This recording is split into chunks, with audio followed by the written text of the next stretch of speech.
I'm very excited to read you one of my favorite books. It's called My Teacher's Secret Life by Stephen Krinsky.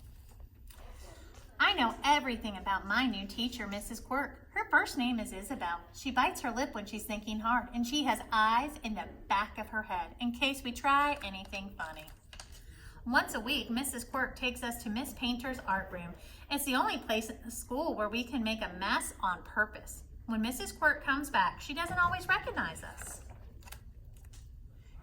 Every day at 3 o'clock, Mrs. Quirk says goodbye to us. She doesn't have to leave, though, because she lives at school with all the other teachers.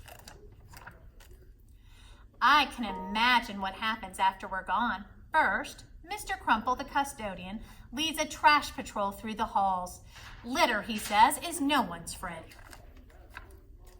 Then the gym teacher, Miss Whistle, makes everyone do exercises.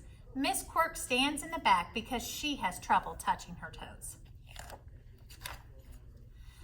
All that running around makes the teachers hungry. The cafeteria staff cooks their meals, putting stuff together from the lunchtime leftovers. Potato puff soup and macaroni bread show up a lot. While the teachers eat, Mr. Stern, the principal, watches closely to make sure that everybody behaves. After dinner, the librarian, Mr. Peruse, reads stories aloud. Miss Painter covers her eyes during the scary parts. Nothing frightens Mrs. Quirk, but she makes faces if the story's too mushy. Later, the teachers return to their rooms. They keep pajamas and inflatable mattresses in their bottom left desk drawer, the one that locks with a key.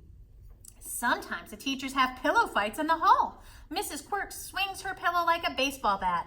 The flying feathers usually make her sneeze. At bedtime, Mrs. Quirk washes her face, brushes her teeth, and sings a lullaby to our fish. Sometimes she makes shadow animals in the moonlight before she falls asleep. Lately, though, I've been wondering if I know Mrs. Quirk so well after all. One Saturday, I saw her in the supermarket filling up her cart. I wondered what she was doing. There's always plenty of food in the cafeteria. Then, last Tuesday, I saw Mrs. Quirk again, trying on skates at the mall. She didn't look like a teacher one bit.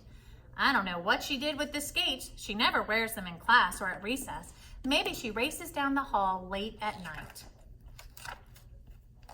Yesterday was my biggest surprise yet. I saw Mrs. Quirk in the park with a strange man and a girl. The girl looked like Mrs. Quirk, only younger. The strange man even put his arm around Mrs. Quirk. She didn't seem to mind. I've been watching Mrs. Quirk extra carefully ever since. In class, she acts just the same.